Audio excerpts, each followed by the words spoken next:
1,00,000 ఎకరాల్లో రాజధాని కోసమే కట్టాలా, దానికి 2 లక్షల కోట్లు బేసిక్ ఇన్ఫ్రాస్ట్రక్చర్ కోసమే పెట్టాలా,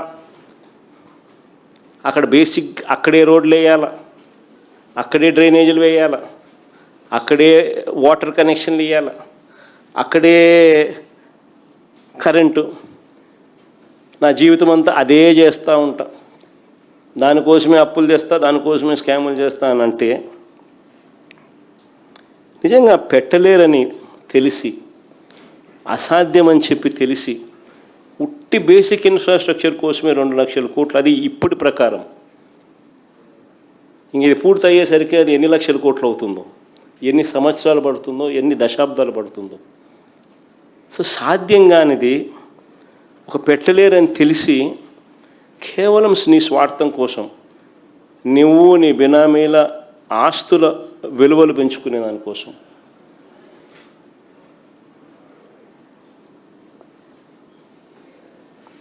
రాష్ట్రం మీద భారం మోపుతూ అప్పులు తీసుకొస్తూ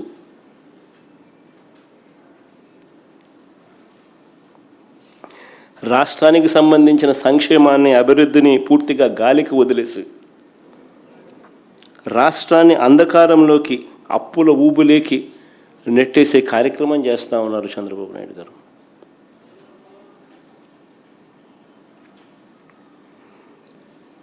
ఆశ్చర్యం ఏమిటో తెలుసా, మొన్న అసెంబ్లీ సమావేశాల్లో చంద్రబాబు నాయుడు గారు మాట్లాడింది చూస్తే ఇంకా ఆశ్చర్యం కలిగించే విషయాలు కొన్ని ఉన్నాయి. మొన్న అసెంబ్లీలో చంద్రబాబు నాయుడు గారు మాట్లాడింది చూస్తే ప్రజలకు పూర్తిగా ఒక విషయం అర్థమైపోయింది. లక్షల ఎకరాల అమరావతి లేదని, నవనగరాలు లేవని, ఎయిర్పోర్ట్ లేదని, రైల్వే స్టేషన్ లేదని, ఇంటర్నేషనల్ స్టేడియం లేదని చంద్రబాబు మాటల్లోనే స్పష్టంగా చెప్పాడు. ఏమని చెప్పినాడు? నారాయణని అడిగినాడంట ఈయన. నారాయణ ఈయనకు చెప్పినాడంట. ఏమని? ట్రంక్ ఇన్ఫ్రా 2022 మే 27కి అయిపోతుందంట. లేఅవుట్లన్నీ 2028 మే 27కి అయిపోతుందంట. 5 టవర్లు, అసెంబ్లీ, హైకోర్టు 2028 ఆగస్టు నాటికి పూర్తవుతాయట. ఈ మాటలన్నీ ఎవరు చెప్పినారు? నారాయణ అడిగితే నారాయణ చంద్రబాబు నాయుడు చెప్పినాడంట. సో చివరికి 1,00,000 ఎకరాల రాజధాని కాస్త 200 ఎకరాలకు వచ్చింది. సో ఇంక నువ్వు 200 ఎకరాల్లోనే నువ్వు రాజధాని నిర్మించేట్టుగా అయితే ఇంకా ఆ మారుమూల ప్రాంతానికి ఎందుకు పోయినావు స్వామి? జనసంచారం లేని ఆ ప్రాంతానికి ఎందుకు పోయినావు స్వామి? హైవే పక్కన ఈడ కట్టిండొచ్చు కదా, విజయవాడ, గుంటూరు, మచిలీపట్నం మధ్యలో ఏడగట్టినా కానీ నీకు బ్రహ్మాండంగా డెవలప్ అయి ఉండేది కదా.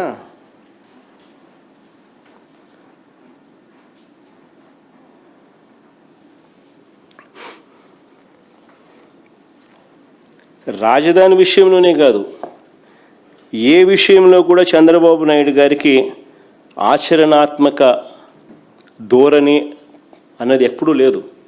ఎప్పుడు కూడా ఆయన ప్రాక్టికాలిటీకి చాలా దూరంగా ఉంటాడు. నిజంగానే ఆయనలో ప్రాక్టికల్ సెన్స్ కన్నా ఉండింటే, ఆచరణాత్మక ధోరణి కన్నా తనలో ఉండింటే ఇప్పటికి రాజధాని వచ్చేసిండు, అయిపోయింది ఇప్పటికి రాజధాని. ఏ హైవే పక్కన కట్టినంటే అయిపోయేది. ఈ పాటికి అది ఒక గ్రోత్ ఇంజన్లా కానీ ఈ పొద్దు ఎదిగిండేది. ఆ బీజాలు పడుండేటివి.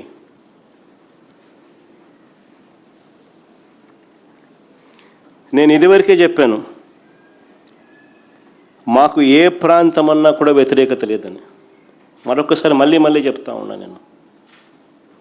ఎందుకనంటే చంద్రబాబు నాయుడు గారు తన స్కాముల కోసమని ప్రజల భావోద్వేగాలను రెచ్చగొట్టే కార్యక్రమం చేస్తూ ఉన్నాడు తప్ప దీంట్లో ఎటువంటి వాస్తవాలు లేవు. నేను చెప్పిన ప్రతి మాట కూడా ప్రాక్టికల్గా ఆలోచన చేస్తే ఎవరికైనా కూడా జగన్ చెప్పేది నిజమే కదా అని చెప్పి అనిపించే మాటలే.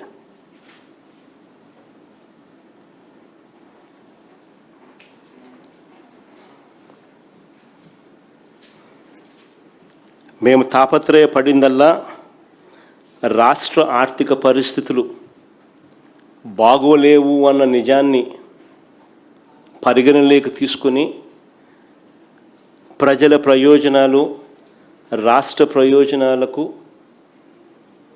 మనసులో పెట్టుకొని సంక్షేమము, అభివృద్ధి రెండూ కూడా రాష్ట్రంలో కొనసాగిస్తూ సత్వరమే ఒక గ్రోత్ ఇంజిన్ లాంటి నగరాన్ని తయారు చేసుకోవాల్సిన అవసరం ఉందనే మౌలిక లక్ష్యాన్ని అప్పుడు చెప్పాం, ఇప్పుడు చెప్తున్నాం. ఒకే వర్షనే మేము చెప్తా ఉన్నాం.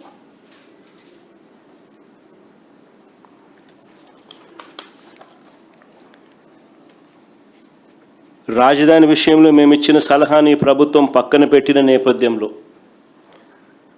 సెల్ఫ్ ఫైనాన్స్ ప్రాజెక్ట్ అనేది పూర్తిగా పక్కకు పోయిన నేపథ్యంలో కేవలం అప్పుల మీదే రాజధాని పనులు ఆధారపడ్డ నేపథ్యంలో వాస్తవ పరిస్థితులు 1,00,000 ఎకరాల అమరావతిలో కేవలం రోడ్లు, డ్రైనేజ్ వ్యవస్థ, నీళ్లు, కరెంటు కోసమే ఇంత డబ్బు పెడితే ఇక ప్రజలు, రాష్ట్రం ఏం కావాలి అని మరొక్కసారి ప్రశ్నిస్తా ఉన్నా చంద్రబాబు నాయుడును.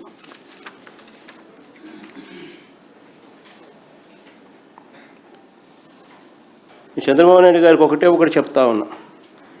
చంద్రబాబు నాయుడు గారు చేస్తూ ఉన్న ఈ స్కాములు, ఈ దోపిడీలు ఇవన్నీ కూడా వెలుగులోకి వస్తాయి. ఇవన్నీ కూడా ఖచ్చితంగా వెలుగులోకి వస్తాయి. రాజధాని పేరుతో ప్రజలను పణంగా పెట్టి కేవలం దోపిడీయే ఆలోచనతో తాను చేస్తూ ఉండేటివన్నీ కూడా వెలుగులే ఖచ్చితంగా వస్తాయి. రానున్న రోజుల్లో రాజధానికి సంబంధించిన ప్రతి పనిలో కూడా చంద్రబాబు నాయుడు గారు ఎంతెంత మెక్కుతున్నారో అవన్నీ కూడా ఈరోజు చెప్పినట్టుగానే సాక్ష్య ఆధారాలతో సహా మళ్ళీ చెప్తూనే ఉంటాం.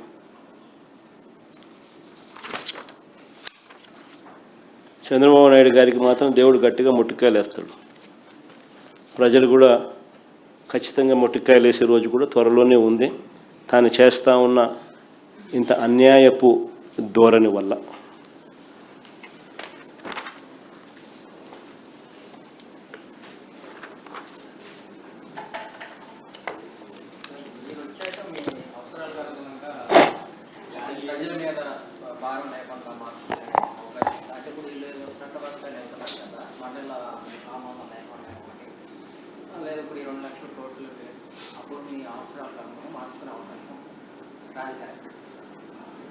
రామాయణం అంతా ఇన్నాక రామునికి సీత ఏమైందని, రామునికి సీత ఏమైందని అడిగితే ఎట స్వామి, ఇంతసేపు గంట సేపు నీకు చెప్పిన సుదీర్ఘంగా నువ్వు చెప్పిన ప్రతి పాయింట్ నీకు అర్థమయ్యేట్టుగా రాష్ట్ర ప్రజలకు అందరికీ కూడా అర్థమయ్యే విధంగా సవివరంగా చెప్పిన. Sir, you said, sir, you alleged that so much astronomical amount of corruption is happening. So, how do you think it can be stopped from happening? You should say. You are the journalist. You have the pen. No. We write what they say and what you write. But practically, how do you think it can be stopped? You have all the tender documents in place. None of these things are spoken out of the air. Everything has got evidence. Everything is properly documented. Whatever I've spoken about has got documented evidence. I think all those documents are available, and you being a journalist should take it up and make it a national issue. What about those companies indulging in these tenders and contracts? Do you think they will react? ఎంత చేసినా అంతే. ఇప్పుడు ఏం చేయగలుగుతాం? ఏం చేయగలిగే ప్రస్తుతానికైతే ఏం చేయలేము. మనం వచ్చిన తర్వాతనే ఎంక్వైరీలు ఏదైనా చేయగలుగుతాం, అంతే కదా. ప్రస్తుతానికి ఏం చేయగలుగుతాం? విలేకరుల సమావేశం పెడతాం, విలేకరుల ద్వారా మీ ద్వారా రాష్ట్ర ప్రజలకు చెప్పే కార్యక్రమం చేస్తాం. మీరు ఎంక్వైరీ చేసి మీరు కూడా మీ పత్రికల్లో రాయండి, మీరు కూడా మీ పేపర్లలోనూ మీ టీవీలలో చూపించండి అని చెప్పగలుగుతాం. కానీ మేనేజ్మెంట్లు ఆంధ్రప్రదేశ్లో అయితే ఆల్రెడీ కుమ్మక్కై ఉన్నాయి, వీళ్ళంతా కూడా కలిసికట్టుగా ఉన్నారు. సో ఇంకా నేషనల్ మీడియా ఏదైనా అవకాశం ఉంటే వాళ్ళకు ఏదైనా చెప్పగలిగింది చెప్తాము. వాళ్ళు కూడా సగం కరప్ట్ అయ్యి సగం చెడిపోయి ఉన్నారు. ఇప్పుడు ఈ పార్లమెంట్ కాబట్టి ఏం చెప్పగలుగుతాం? ఇవన్నీ ఇంక రేపు పొద్దున మన ప్రభుత్వం వచ్చినప్పుడు మనం ఎంక్వైరీలు చేసి ఇవన్నీ ప్రజల ముందర తీసుకొచ్చే కార్యక్రమం పెడతాము. నువ్వు చేసిన తప్పు చేసిన వాళ్ళందరికీ ఆ రోజు శిక్ష పడుతుంది. ఇప్పుడు పార్లమెంట్ సమావేశాల్లో కూడా ఈ చట్టబద్ధ అంశానికి సంబంధించి తీర్మానం చేయబోతున్నారు అనేది ఒకటి చెప్తా ఉన్నారు కదా సార్. అక్కడ చర్చ అక్కడ కూడా ఈ కరప్షన్ దాని గురించి మీరు డిస్కస్ చేస్తారా? ఈ అమరావతికి సంబంధించిన కరప్షన్ పైన పార్లమెంట్లో ఇవన్నీ ఏదైతే చెప్పినామో పార్లమెంట్లో కూడా ఖచ్చితంగా చెప్తాం. సాధ్యం ఒకటే ఒకటి రమేష్ గుర్తుపెట్టుకుని ఎక్కడ కూడా నేను మళ్ళీ చెప్తా ఉన్నాను, నోబడీ ఈజ్ అగెయిన్స్ట్. అమరావతికి వ్యతిరేకంగా ఎవరు లేరు. బట్ సాధ్యం కానిది సాధ్యం కాదని తెలిసి ఇంత డబ్బులు పెట్టడం ఇంపాసిబుల్ అని చెప్పి తెలిసి 2 లక్షల కోట్ల రూపాయలు ఏంది స్వామి? రోడ్ల కోసము, కరెంటు కోసము, డ్రైనేజీల కోసము, బేసిక్ ఇన్ఫ్రాస్ట్రక్చర్ కోసం పెట్టడం ఏంది?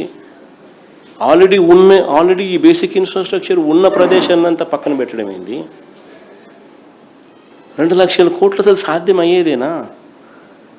నువ్వు 7 ఏళ్ళు ముఖ్యమంత్రిగా పరిపాలన చేసిన వ్యక్తి 8,000 కోట్లు ఖర్చు పెట్టగలిగినాడు. 5,500 కోట్లు మొబిలైజేషన్ అడ్వాన్స్ ఇచ్చి స్కాములు చేస్తూ ఉన్నాడు. ఏ రకంగా సాధ్యం అవుతుంది? సాధ్యం కానిది ప్రజలను మభ్యపెడుతూ మోసం చేస్తూ రాష్ట్ర ప్రజలకు అసలు ఏ క్యాపిటల్ లేకుండా చేసే కార్యక్రమం జరుగుతుంది కుట్రలో భాగంగా. వేరే ఇంతకుముందే నేను చెప్పా, మావిగన్ ప్లాన్ బి. సరే, నేను చెప్పిన విశాఖపట్నం ఆలోచన నీకు నచ్చలా, సరే మావిగన్ ప్లాన్ బి చెప్పిన, హైవే పక్క డిక్లేర్ చేసి హైవే పక్కన కట్టు. ఆ బిల్డింగ్ ఇంకా ఆ నుంచి షిఫ్ట్ చేసాడు కట్టు, ఇంకా పూర్తిగా మొదలు పెట్టలే కదా, షిఫ్ట్ చేసాడు కట్టు. అట్లీస్ట్ ఈ ప్రాంతం అంతా బ్రహ్మాండంగా డెవలప్ అవుతుంది.